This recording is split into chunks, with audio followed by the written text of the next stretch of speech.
Ravens 4 of 7 this year on 2-point. For the touchdown, 26-24 Broncos.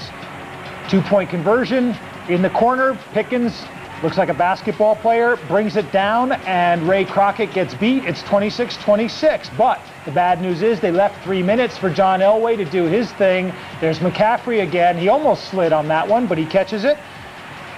And that sets up, guess who? Terrell Davis in for the touchdown. And the Denver Broncos come away with a 33-26 win.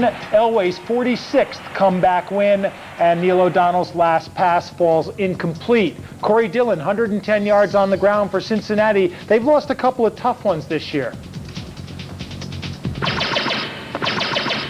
Speaking of losing tough ones, the other undefeated team was Minnesota. They were down in Florida against Tampa Bay, and Warwick Dunn in 10 yards for the touchdown in the first quarter, 7-0 Tampa.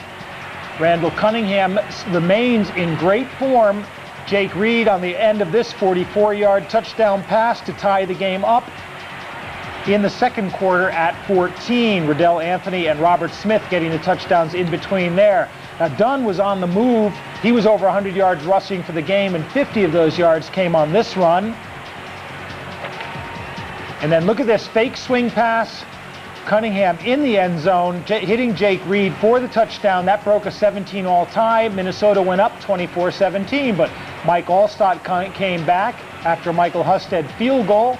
He gained 17 on that run and then takes it in 6 yards. The Bucks go in the lead, 27-24. But it wasn't over until Randall Cunningham went back to pass. Brad Culpepper with the sack.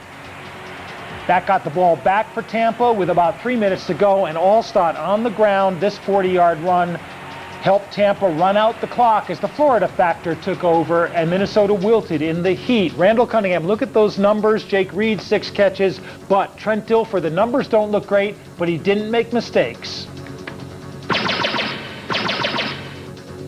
And, of course, there were 2 teams with no wins in the NFL. Norv Turner coaches one of them, the Washington Redskins.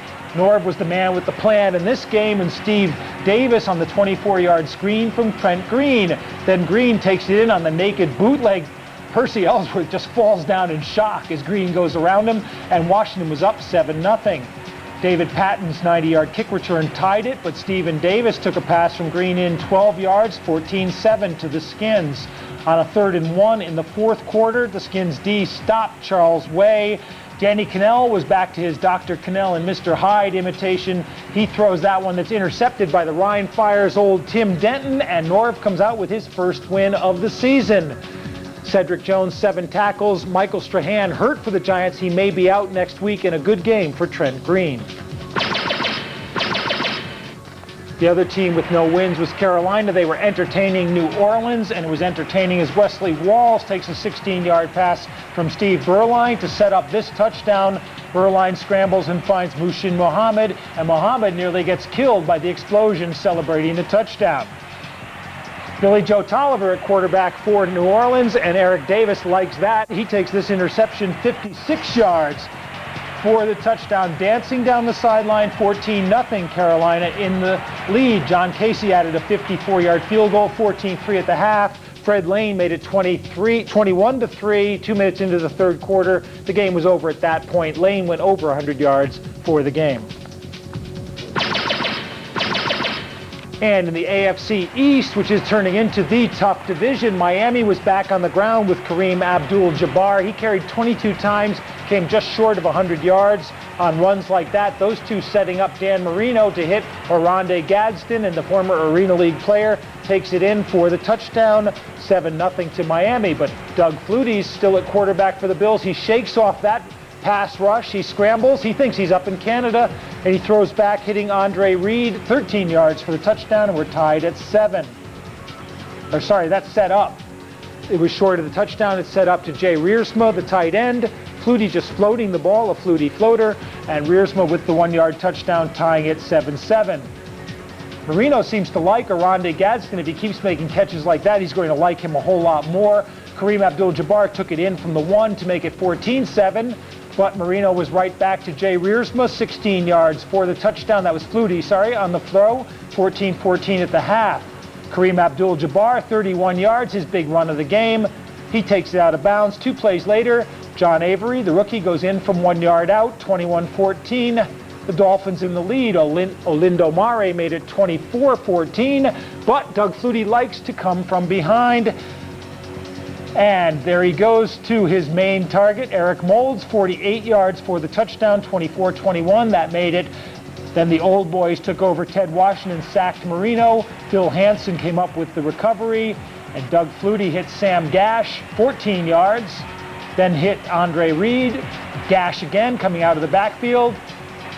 Takes it out of bounds, stops the clock. That set up Steve Christie for a 36-yard field goal. It gave Buffalo the lead at 27-24. Christie added another one, and then after that field goal, John Avery took the kickoff back 55 yards to set up Dan Marino on some last-second heroics. But Marino's Hail Mary to O.J. McDuffie was going to fall short.